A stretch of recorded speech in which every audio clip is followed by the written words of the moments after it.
సిద్దిపేటలో కొంతమంది మహిళలు ఒక్కతార జమగుడి మైదాకు పండుగను మస్తు సంబరంగా చేసుకురు. ఆ పేరంటంలో పెళ్లి కాని ఆడపిల్లల కాడ నుంచి లగ్గాలైన ఆడోళ్ళ దాకా అందరూ ఉన్నారు. పండుగ అంటే పండుగనే పోన్రి జోరుదారు చేసుకుర్రు.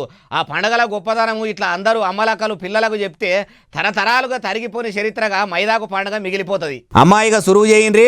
జగన్మాత శ్రీ మహాగౌరీ దేవతాభ్యో నమః.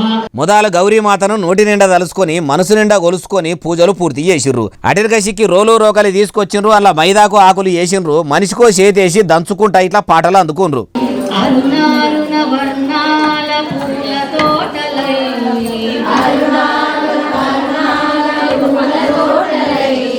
అతివల ఆనందాల పూల బాటలై అట్లా పాటలు పాడుకుంటా మెత్తగా దంచినాక తొక్కు లెక్క దగ్గరికి నూరి అమ్మలక్కలు అందరూ అరిచేతులకు అన్ని ఏళ్లకు పెట్టుకున్రు. సిద్దిపేటలో ఉన్న మహిళల్లా సగం మంది స్త్రీలు ఈడనే ఉన్నట్టు అనిపిస్తున్నది కదా. మందకు మంద మహిళలు మంచిగానే జమ అయ్యారు. కొందరు సెల్ ఫోన్లతోని పొద్దు గడుపుతున్న ఈ కాలంలో కూడా ఇంతమంది ఇట్లా కలిసి పండుగ చేసుకుంటున్నారు అంటే తారీఫు చేయవలసిందే. అందరూ ఒక పారి అరిచేయులు చూపెట్టుండ్రి. మైదాకి ఎట్లా పెట్టుకున్నారో మా బాలన్న ముచ్చట్లు చూసేటోళ్ళు చూస్తారు.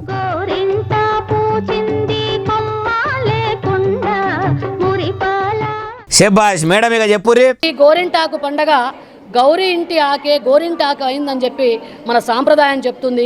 తోటి ఆడలతోని మైదాకు పండుగ చేసుకుంటున్న తోట సంధ్యా మేడం ఇక మీరు చెప్పుండ్రి. ఆరోగ్యపరంగా కూడా ఈ గోరింటాకు పెట్టుకోవడం వల్ల మనలో ఉండే వేడిని అంతా కూడా తగ్గిస్తుంది. ఇన్నారా ఇది ముచ్చట. కానీ ఒకటి గమనించిర్రా, 3 శిఖలు కూడి ఉండయి. ఆడోళ్ళు ఎక్కువ మంది ఎప్పుడు ఒక దగ్గర కలిసి ఉండరు. ఉన్నా గానీ ఈమె చీరను చూసి ఆమె మూతి దింపుకుంటది, ఆమె సొమ్ములు చూసి ఈమె ముక్కు ఇరుస్తుంది అన్నట్టు ఉంటారు అంటారు. గాని ఈడ మాత్రం అందుకు ఉల్టా ఉన్నట్టు లేదు.